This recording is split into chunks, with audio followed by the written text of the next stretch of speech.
اس وظیفے کو نہیں چھوڑیں. یہ ایسا وظیفہ ہے جو سب کو آتا ہے نا ماشاءاللہ, اور یہ پابندی کرنی ہے, کریں گے انشاءاللہ تعالی. 3 وظیفے آپ کی خدمت میں عرض کرنے. سخت مشکل جب آتی تھی نا تو صحابہ پڑھا کرتے تھے حسبنا اللہ و نعم الوکیل, نعم المولا. پڑھیے گا حسبنا اللہ و نعم المولا و نعم النصیر. اس کا معنی بڑا خوبصورت ہے, بالکل سادہ سا مختصر سا معنی کرے نا تو اس کا معنی یہ ہے میرے لیے اللہ ہی کافی ہے, اللہ میرا مددگار ہے, اللہ بہترین مددگار ہے, اللہ بہترین کفایت کرنے والا ہے. وظیفے کو نہیں چھوڑیں اور اس کے معنی سمیت اس کو یاد رکھیں. آپ محسوس کریں گے طبیعت طاقتور ہو گئی ہے, روح طاقتور ہوگی, اس کو بھولنا نہیں. اعلیٰ حضرت نا لا حول ولا قوت الا باللہ العلی العظیم پڑھنے کی بڑی فضیلت بیان کرتے ہیں.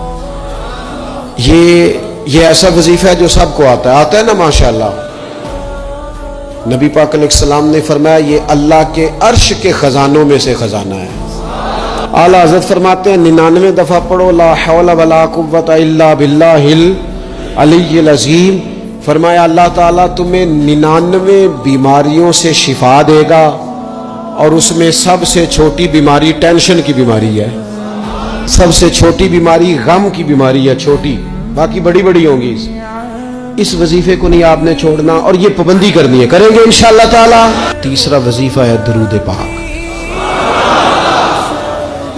یہ بندہ درود پاک پڑھتا ہے تو پتہ ہوتا کیا ہے, ایک بار پڑھو تو 10 رحمتیں, 2 بار پڑھو تو 3 بار پڑھو تو 4 دفعہ پڑھو تو پھر تو چاروں جانب رحمت ہی رحمت ہو جاتی ہے.